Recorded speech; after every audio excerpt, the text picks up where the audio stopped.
Hello, hello. It's me. I'm seem to be making a habit of popping in at the beginning of episodes. I am just popping in to say this story contains some pretty brutal crime, and I will try, as I always do, to spare you the horrific details, but they are necessary for the story. Okay, I will try to treat them as gingerly as I possibly can. Alright. There has been a crime committed here by the media.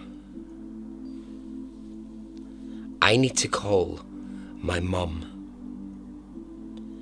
I urge you, go back and look at this with some objectivity. There's a question of guilt. There's a question of belief. There's a question of trust. And a question of justice. Sometimes when a crime as major as this happens, we don't know what to believe. We don't know what we're being told. We don't know where the truth is. I need to call my mum. Welcome to Extraordinary Stories Podcast.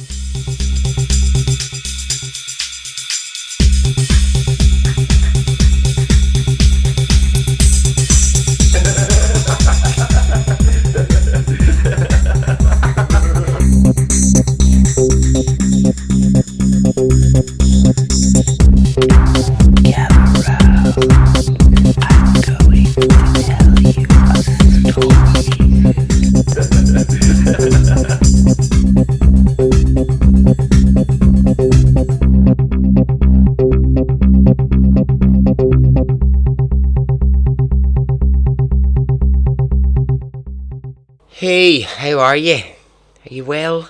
Are you good? I am. So, here we are again, my friends. So firstly, as I always like to do, thank you if you got in touch about the last story about Creepy McCreepface spying on everyone in the hotels. Yep, that's weirded a few people out, but hopefully not too much. So thank you for your feedback. The story in this episode is a case that happened years and years ago, and it's made its way back into the media, and it's one that sort of circulates around, but I thought, you know what, I'm just going to cover this because I find it really, really interesting. So, before we get there, let me just do some quick shout outs and then we'll get on with the story. Okay, hello to Laurie Welsh. Now Laurie, hello. Laurie has requested a shout out for Coralie and Sarah. Hello Coralie and hello Sarah. I hope that you are all well. They're listening in Calgary, Canada. Lynn Malin Olsen. Hello.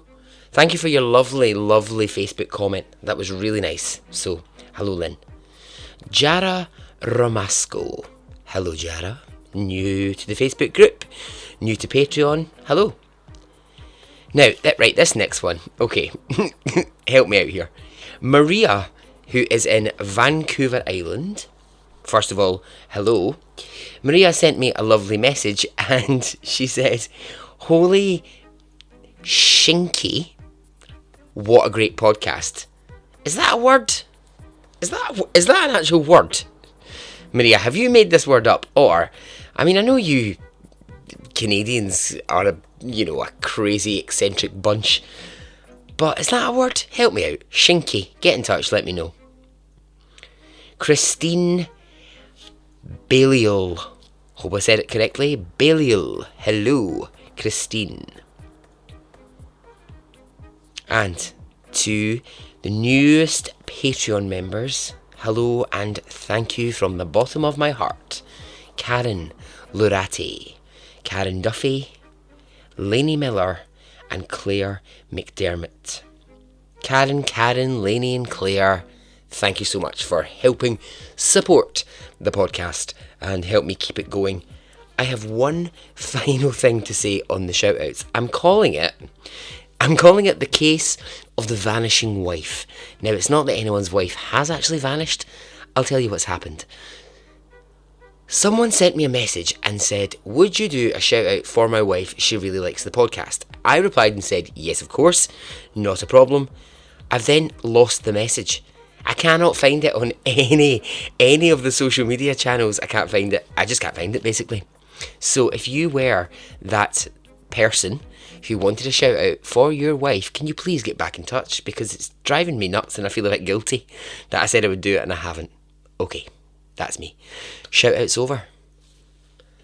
Alright, as I said, this story, it's a question of guilt, of belief, of trust and justice. Are you ready? Okay, let's go.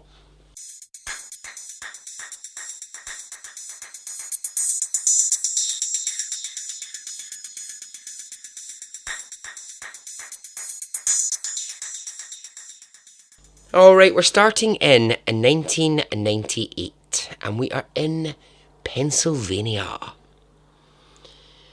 We're going to start with a family, and the family is made up of Mother Sue, Father Ron, not Father Ron as in hello, Father Ron as in Ron was just his name, and they have 2 teenage sons in 1998. Oh, that's got to be tough. 2 teenage sons. Well, I suppose that's essentially what my mum and dad had. Me and my brother, who are a few years apart. So well, what am I like? I'm 21. So my brother is 27. Yes, indeed. And yeah, I mean the thing is, like, teenagers, siblings, there's always going to be trouble. There's always going to be fights. There's always going to be, a lot of carry on and a lot of mischief. But certainly there was between me and my brother. Once, we were, I can't remember, we were teenagers, and we were, for some reason, fighting and chasing each other around the living room. The iron was on, and the iron landed right on the inside of my right arm and left a huge burn and scar, so that's nice. Now, I realise when I say this story, I don't come out of it sounding brilliant, but there was the time I picked up a Hoover and threw it at him. They actually physically picked up the giant Hoover and threw it at him. So that was exciting. Yeah. Oh, I'll tell you what the worst is. Right. Sorry, I know I've gone off on a tangent here. I'll tell you what the worst is, and it's a crime that I've never been cleared of this crime. Right. So, my mum and dad always made such a big deal of Christmas morning, right? Christmas morning was always like, it was so lovely, like seeing all your presents, and they would put so much time and thought into surprises, right? Now, I must have really pissed my brother off for some reason one Christmas Eve when we were teenagers. And do you know what he did? He told my mum and dad that I had sneaked into the room, because the room was forbidden. You were not allowed to go near their bedroom. On Christmas Eve, you just couldn't go anywhere near it. He told them that I'd sneaked in and looked at the Christmas presents, and they believed him, and I have never been cleared of that crime.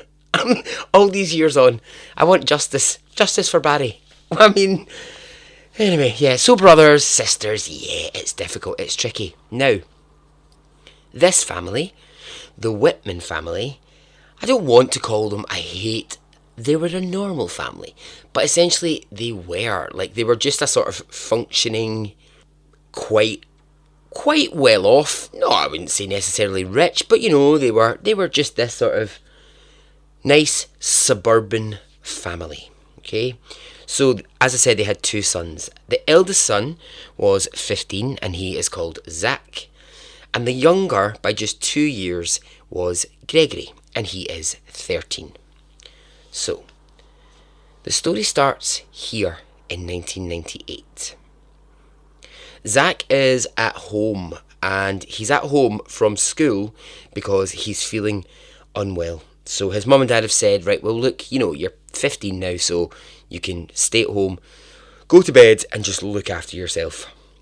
So Gregory, his younger brother, would get home from school every day around about 3 o'clock, usually just like a couple of minutes past 3. So that was a kind of regular routine. So this is no different day to anything other than Zach's home unwell.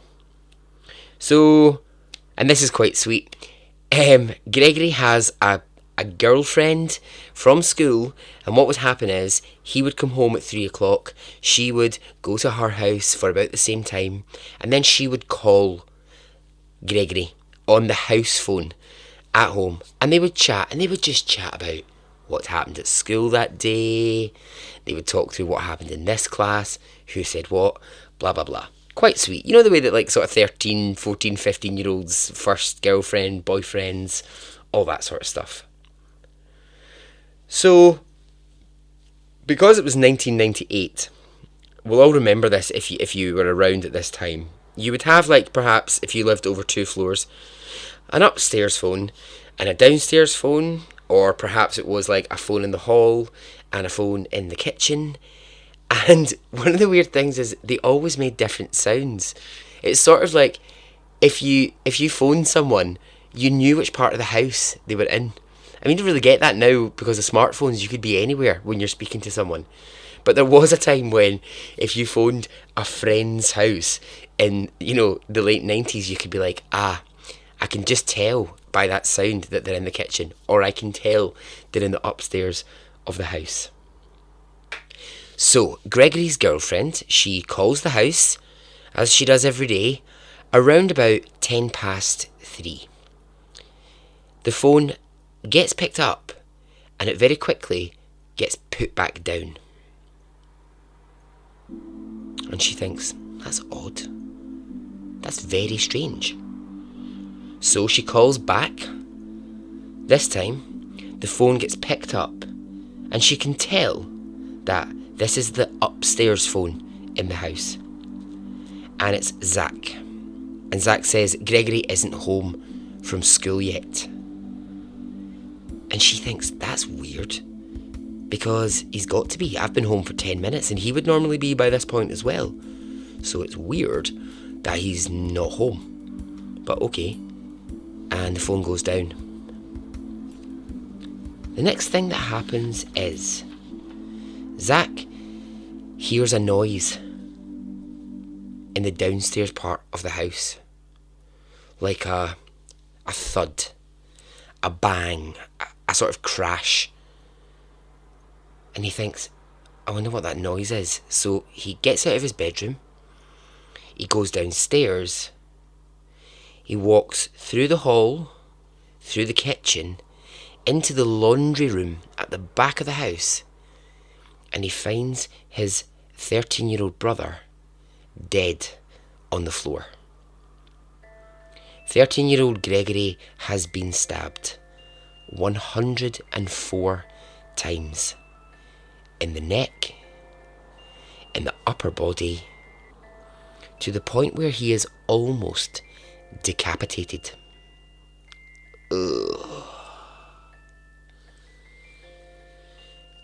At 17 minutes past 3, Zach calls the police. Now, you can go and you can listen to the police call, but I will warn you, it's not nice listening. Police are asking, is he breathing? Is your brother breathing? And he's saying, I've got to call my mum. I've got to call my mum. And he just keeps repeating this mantra of, I've got to call her, I've got to call her. And police say, no, stay with us on the phone. Stay on the phone right now. He's crying, he's wailing.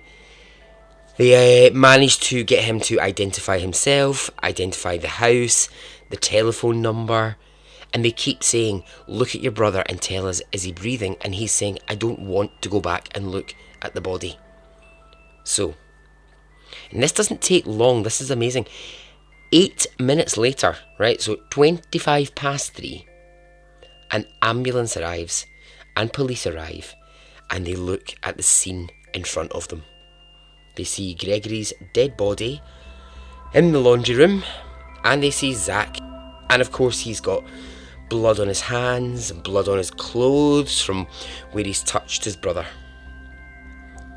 Do you know, this is just a little side note, right? And it's one of those things, like, if you listen to a lot of true crime podcasts, and I know I've sort of done it before as well, there's a lot of police bashing, right? There's a lot of things that get said about this wasn't done and that wasn't done and this person was a bit corrupt. And, you know, there might be a little bit of police bashing later. But you've also got to really admire the fact that if you're a police officer, you wake up in the morning, you get out of bed, you go to work, and there's just this thing of like, you just never know what you're going to see in that day. And I just can't imagine what it would be like to walk in and see a 13-year-old boy who was almost decapitated from being stabbed. You know? So I think sometimes you just need to shout out the police and say, actually, it's not all bad. But if you listen to a lot of true crime podcasts, your mind can become warped against, oh, the police don't do this and they don't do this. But, you know, I think there's a lot of good that they do. So immediately they get the telephone number for Zach and Gregory's mother off of the fridge, which is where it is, and they call, they say what has happened.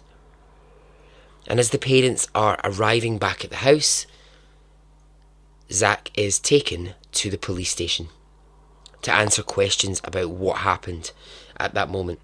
And he's still insisting he wants to call his mum. And he's worried about his dad. And they're saying, no, well, you need to come with us to the police station. So the house, it gets shut down as a murder scene. And Zach is at the police station. So police say, okay, tell us, Zach, what happened here? He says, I was upstairs sleeping, and I heard the front door open, and I heard it close, and then I heard what appeared to be a struggle. There was a loud bang. The police officer says that each time Zach is talking to him, his voice just keeps getting louder and louder and louder until the point where he's like shouting, and the police officer has to keep bringing him back down and saying to him, speak to me calmly, try and tell me this softly because I can't really understand what you're saying. Zach says he came downstairs and he noticed straight away that there was blood in the hallway, and he followed the trail of blood through the kitchen and then into the laundry room, and that's where he found his brother. The police officer says at this point, Zach just keeps repeating, he was just suffering, just suffering, just suffering. At this point, Zach starts to, when he's reliving it, become really physically upset, and he starts screaming. He starts screaming that he needs to speak to his mum and he needs to speak to his dad. The police officer reassures him that he will get to speak to his parents as soon as possible. He says that 15-year-old Zach at this point looked him dead in the eyes and said, would you please call my mother now?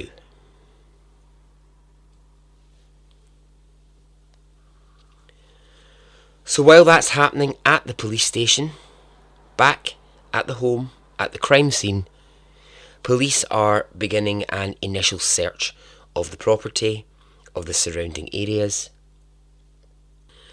And it doesn't take too long, but they look in the backyard of the house and they find buried under some mud a small penknife and a pair of gloves with blood on them. And they think, bingo, we've got the murder weapon.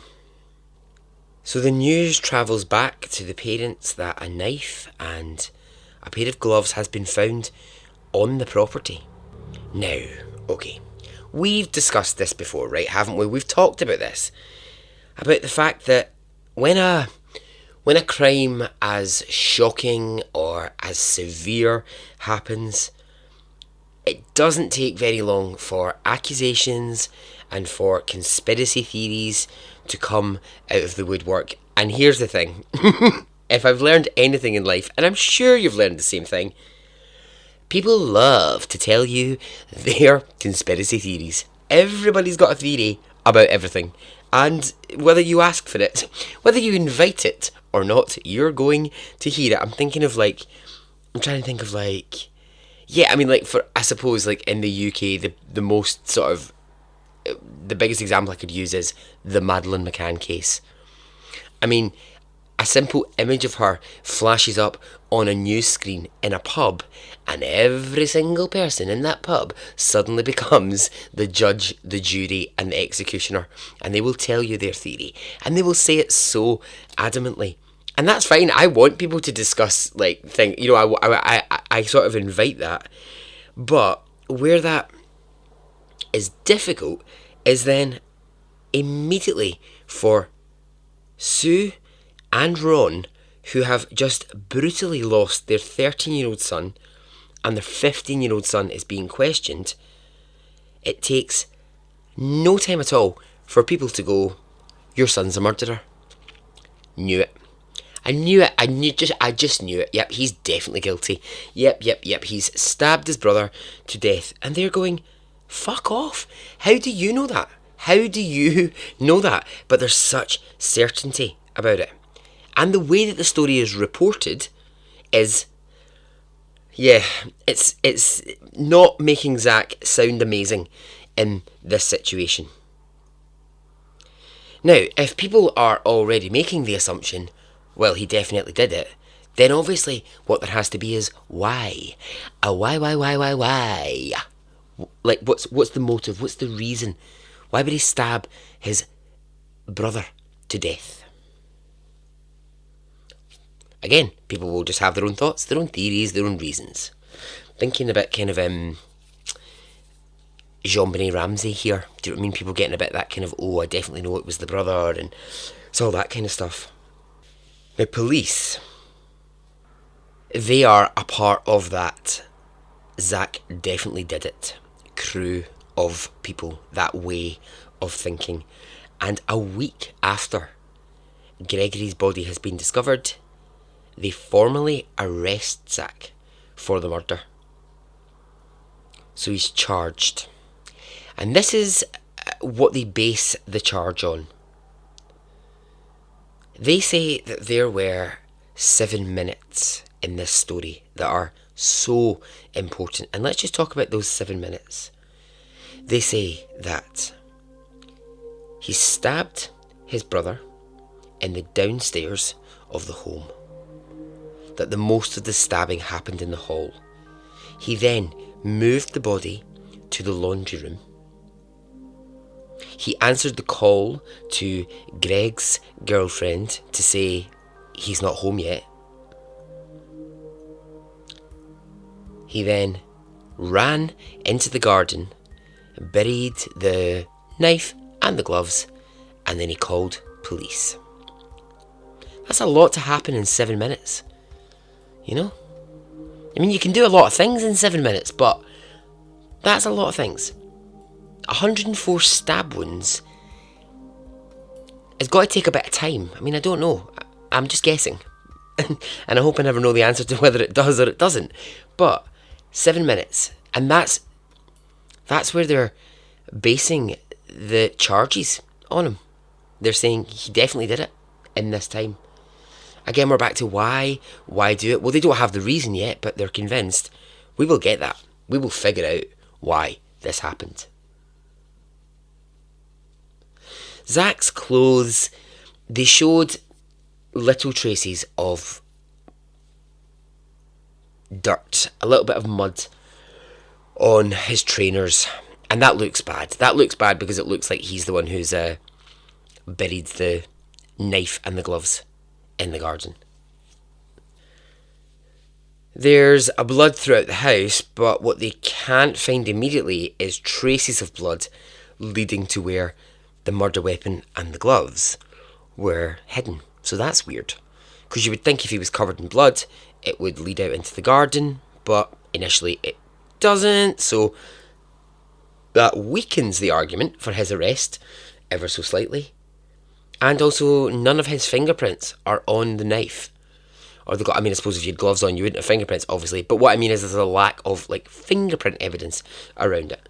So it's a thorny one. It's a tricky one. It's like Okay, you can kind of see all of the reasoning for thinking that he did it, and then you've got to weigh up the little tiny bit of doubt that says maybe not.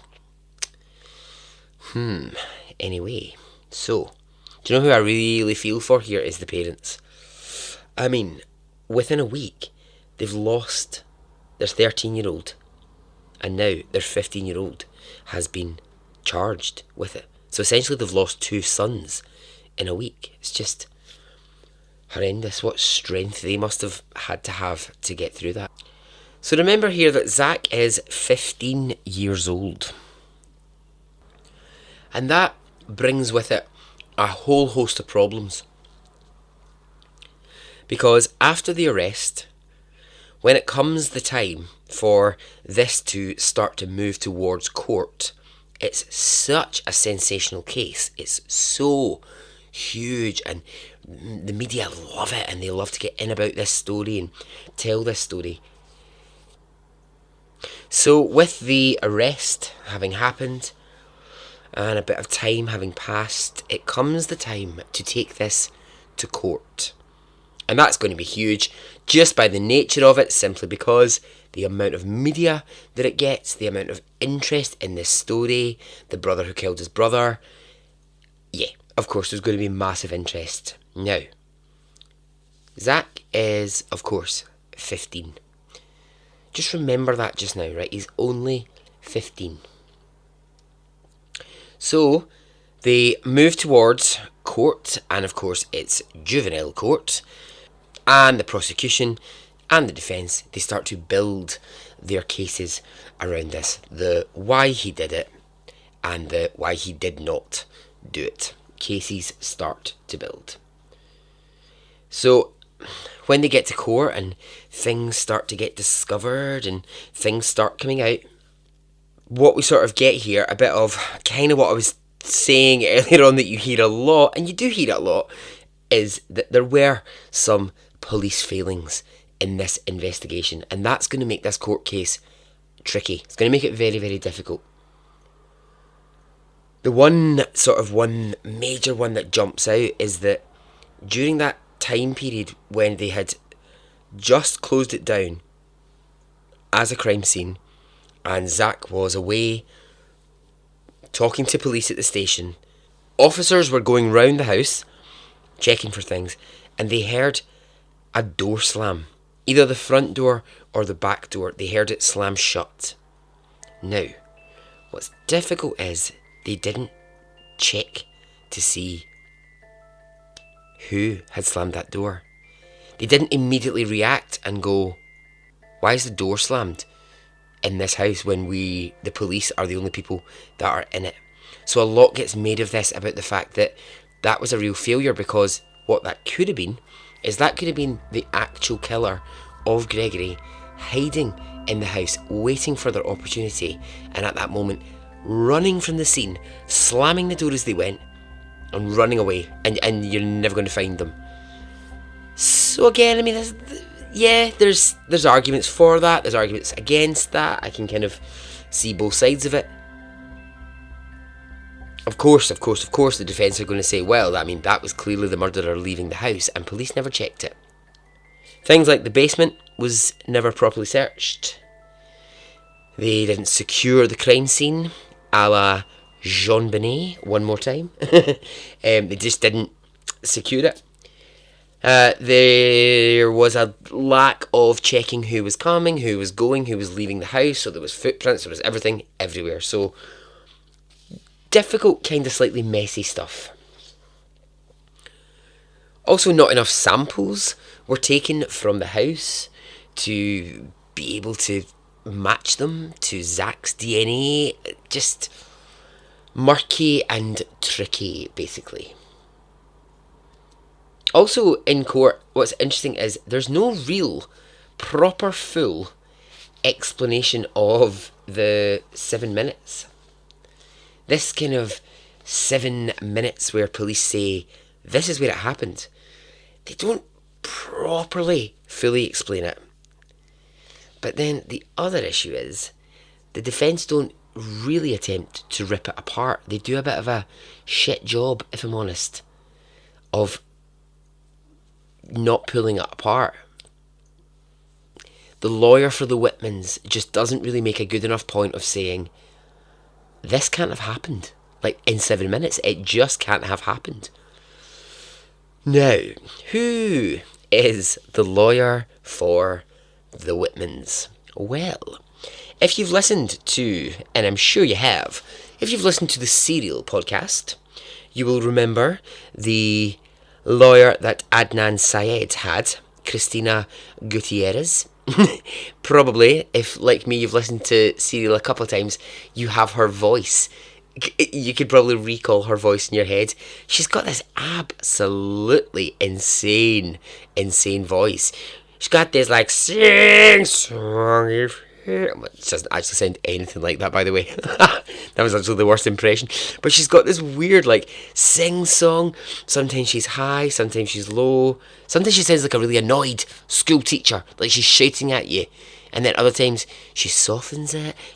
She's like, yeah. She's a force, she's a power of nature. Sadly deceased. But yeah, simply because she was such a big force and such a big power, that's why the Whitmans got her for this case. Because here's the thing. Sue and Ron will firmly say Zach did not kill his brother. Someone else did this.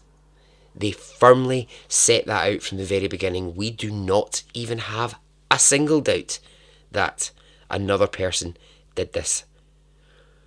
And so Christina Gutierrez goes into court to try and prove that. But like I say, she just doesn't quite sometimes, in the initial stages, make enough of the it just can't have happened in 7 minutes. It just can't have.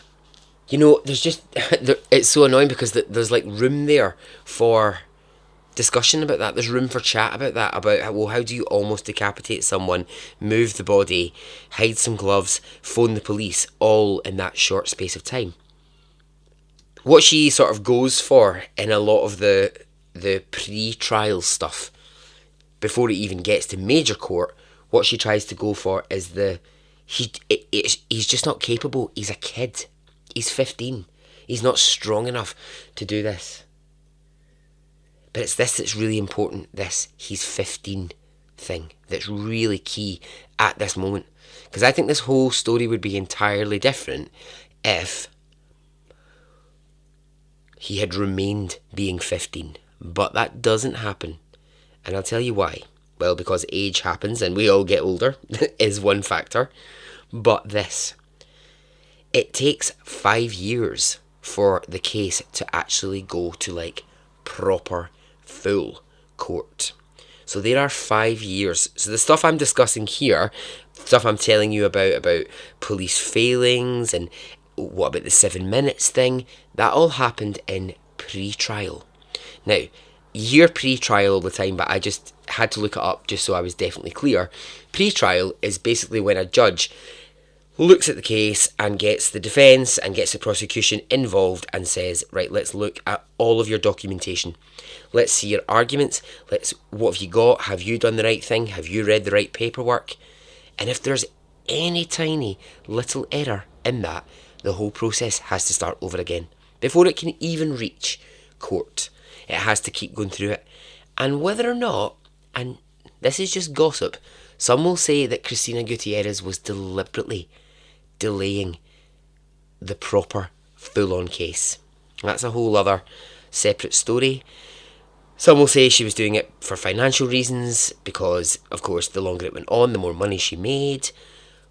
Whatever reason, whatever that happened, 5 years it took before Zach Whitman actually went to be tried for the murder of his brother. Now, here's the thing.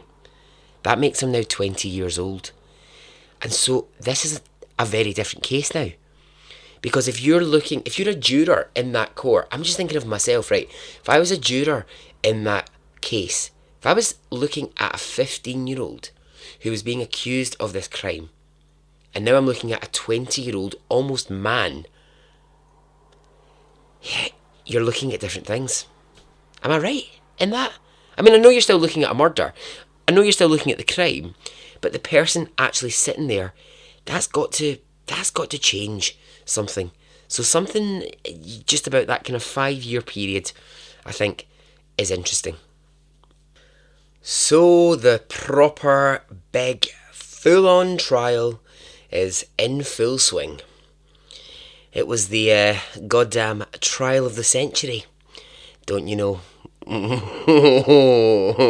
If you haven't listened to previous episodes, you should know that that is one of my least favourite phrases, and I want to scream when people use it. Okay, so the big trial is happening. Of course, it's an absolute storm in the media. Lots of different parts of it get examined in forensic detail. A lot of chat happens around the knife, which is quite interesting because the knife that they found buried in the garden, it's like a pen knife. Now, when I say pen knife, I don't know what you're picturing. When I read pen knife, I was thinking of, do you know the one that's like metal and you sort of pop it out?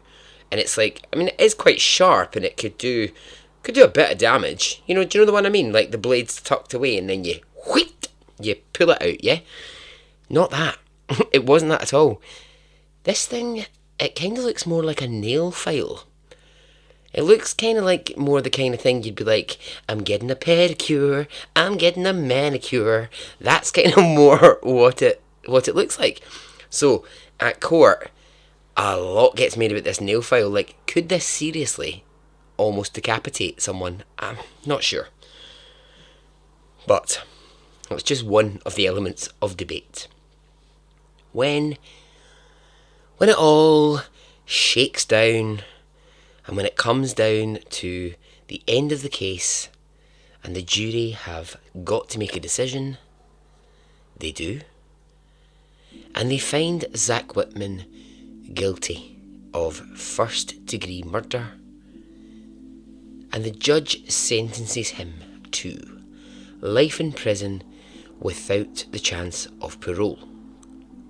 Now, Zach maintains his innocence. He just says, I didn't do it. I found my brother dead. I didn't kill him. However, he's now been found guilty and it's off to prison for 20-year-old Zach. So, I think what's important to do here is take a little second and just look at the parents and just kind of, I suppose, what it does to their lives and their marriage. Because the damage that it does is completely irreversible. What it ultimately does is it just tears them apart. And I think anyone could understand that. If you've lost now 2 of your sons, one to murder and one to prison, it's gonna have a major effect. They stay together, even though it's not easy for them to do that. They stay together, they continue to live together in the house where the murder happened. And over the period of a few different years, they give some interviews. The dad, Ron, will say things like, life just doesn't mean anything anymore. They talk about feeling as if they're now roommates more than anything. Friends is pushing it. And Sue, the mum, I mean, she's really interesting actually. She's a really interesting character. I think, and I didn't double check this, but I think she might be from New York. But she's got this quite sassy, let me tell you this, you wouldn't fuck with her, you wouldn't mess with her kind of attitude. But she sort of talks about in one of the documentaries about even a few years after Zach had gone to prison, people walking up to her in the street and feeling like they had the right to go, yeah, well, you raised a murderer. And I don't know how I don't know how she restrained herself in those moments not to punch that person square in the face, because I think it's what I would be tempted to do. So they grow apart. They become different people because of what's happened with their children. In some of these documentaries, I suppose this is not me having a go at them in any way whatsoever. What's weird is when they invite like a film crew into the house, they can almost reenact what the crime was, and I don't mean reenact it as in they lie down and pretend they've got a knife. It's not what I mean. But what I mean is, like, Sue will walk the camera crew through the house and be like, so Gregory's body was lying here, and they say that Zach picked him up, and then she walks you through the route into the laundry room where he actually died, and then she lies down on the floor where Gregory was found. It's just something a little bit kind of weird, odd about it. But that's their process, that's their grief. So Zach goes to prison, is in prison for a good few years, and in 2010, a newspaper, a major American newspaper, decides that it's going to revisit the story, and it's going to do a big expose of where are the parents now and what's going on in prison for Zach. And he just refuses to give an interview about it, because he says, I've stated my position. My position is innocence. I'm not talking to a newspaper. But he can't stop the article coming out. So instead what he does is he writes a letter for the readers of that newspaper. Dear readers, as I sit here in the beginning of November, it seems to me that a somewhat fair article is about to be published in your paper. So I've decided to briefly include some of my thoughts. I want you all to know that I am innocent, that I loved my brother, and I would not have hurt my brother. To all of you who have wished me well over the years, I greatly appreciate your continuing support. To those of you who have not, I urge you to take a second look at the case and try to retain some kind of objectivity. Sincerely, Zach Whitman. So in 2016, Zach is 36 years old, in prison, and there's going to be a major development in this story. A law gets changed in the state of Pennsylvania saying that you can't put a juvenile away for life. That there has to be some kind of a different system when a juvenile is tried for murder, because it's unfair to put them away for life. So that's one thing that changes, because that changes a lot for Zach Whitman, because he was put away for life without the chance of parole at 20 years old. But really, this case started when he was 15. That's when he was charged. And then it's discovered that Christina, old Christina Gutierrez, never, ever, ever let Zach know or let the family know that a plea bargain was something that was on offer for them during the case. So, when they learn the news that she just never explained that to them, his sentence has got to change. Something's got to change, because he's been given really bad advice by his lawyer. Here's what happens. His conviction of first degree murder, it changes to third degree murder with the chance of parole. So the combination of the fact that the law has changed and the fact that Christina never gave the right advice completely overhauls where Zach Whitman is in the system. I had to look at what third degree murder was, because I was a bit like, you don't hear a lot of third degree murder, but okay.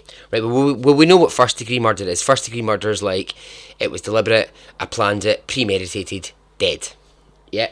Second degree murder is like, I didn't really mean it, I lost it in the heat of the moment, but I still did it, dead. Third degree, you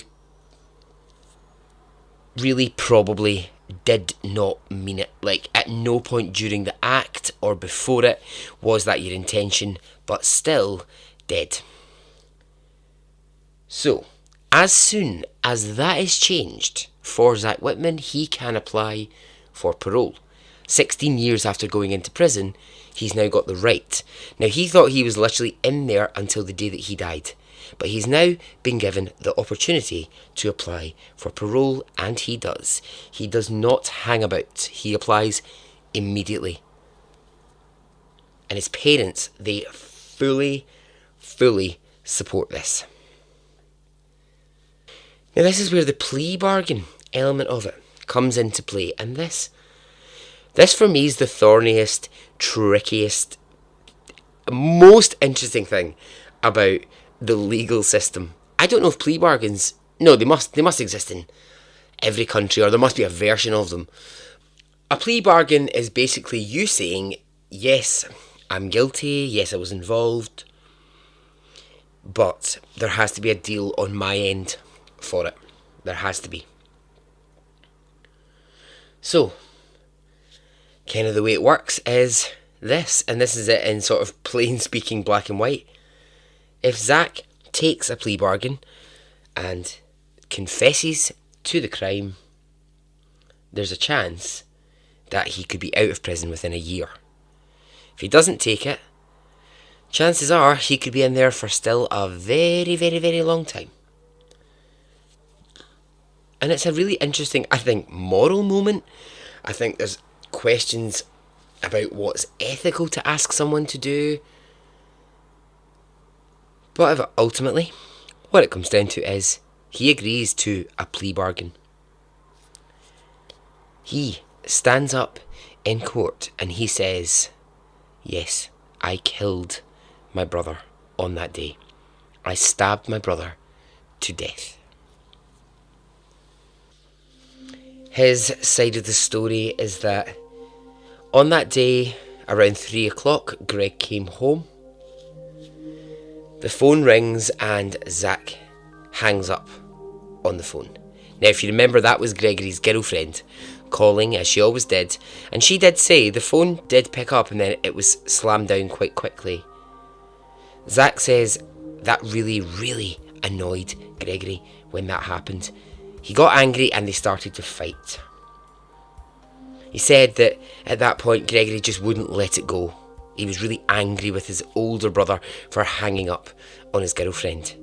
And so, in order to just give him a little fright, Zack says he put on a pair of gloves, he got the penknife, and he thought he was just going to scare his brother. But he says that he went downstairs and that Greg followed him and was shouting at him, and there was anger, and that's when it happened.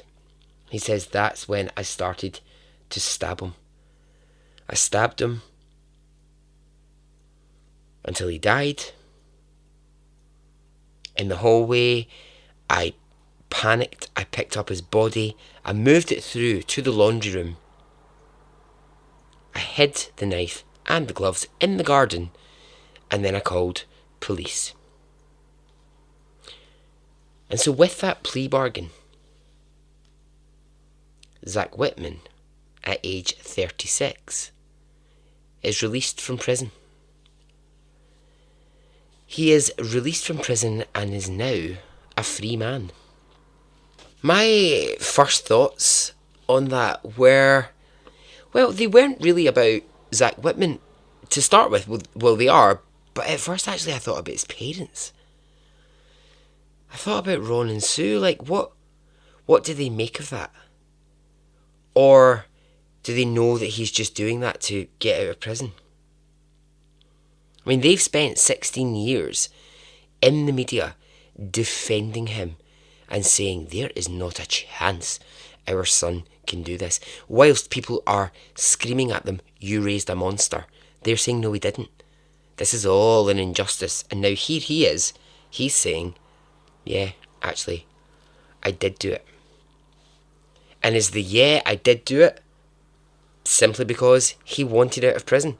And actually, he's been through so much that at this point, he doesn't really mind the fact that people will always think of him as the Zach Whitman who killed his younger brother. But what does it say about the law?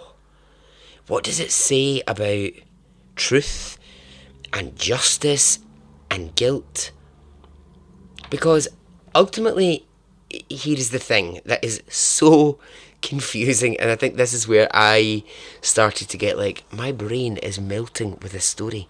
Because if Zach Whitman actually did kill Gregory on that day, then he's now a free man, because 16 years later he confessed to it. If Zach Whitman did not kill his brother on that day, he's now going to spend the rest of his life known as a murderer. There's no winning in that situation. Nobody wins. Well, except for him, because he's out, because he's free. Now, he lives with Sue and Ron, his parents. He has started to attend college. He's got himself a part-time job. And Sue and Ron say they could not be happier to be reunited with their son. I'm just going to read you the last bit of that letter that he wrote to a newspaper in 2010, when he said, "To all of you who have wished me well over the years, I greatly appreciate your continuing support. To those of you who have not, I urge you to take a second look at the case and retain some kind of objectivity. Sincerely, Zach Whitman." And the question that I'm left with right now is, in 1998, did Zach Whitman kill his younger brother? And so ends the story.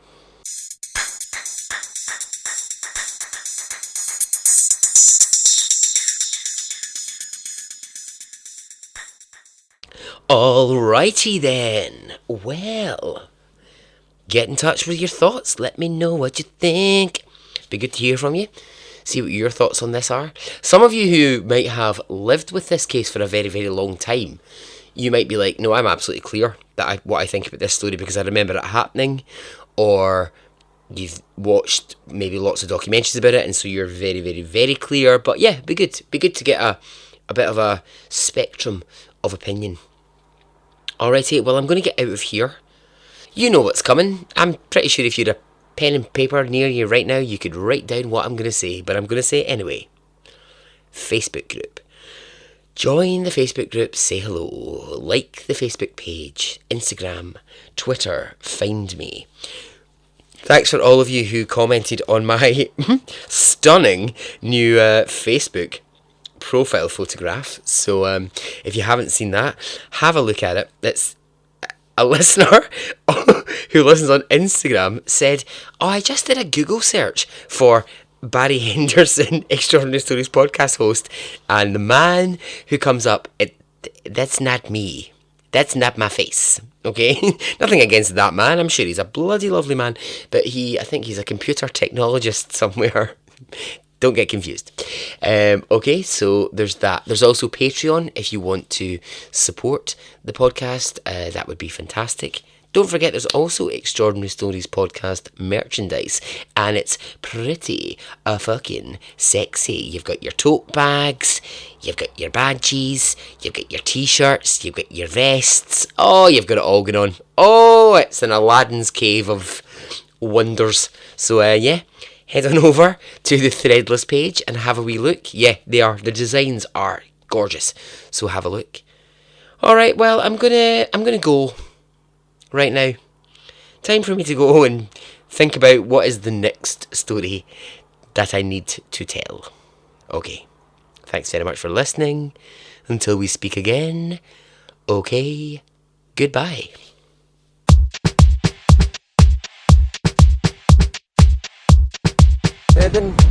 It didn't affect me really one way or the other.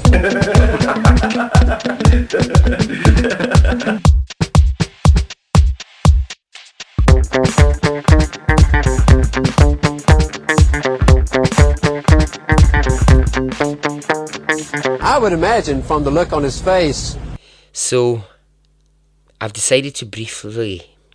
Hello? Oh hiya, Barry. What's wrong with your mouth tonight? So, I wage you to take. I said wage and it's urge. I don't know how I got those two words mixed up. I urge... Oh, come on! You fucking idiot. Let's get it on. Let's do it. Let's get it over.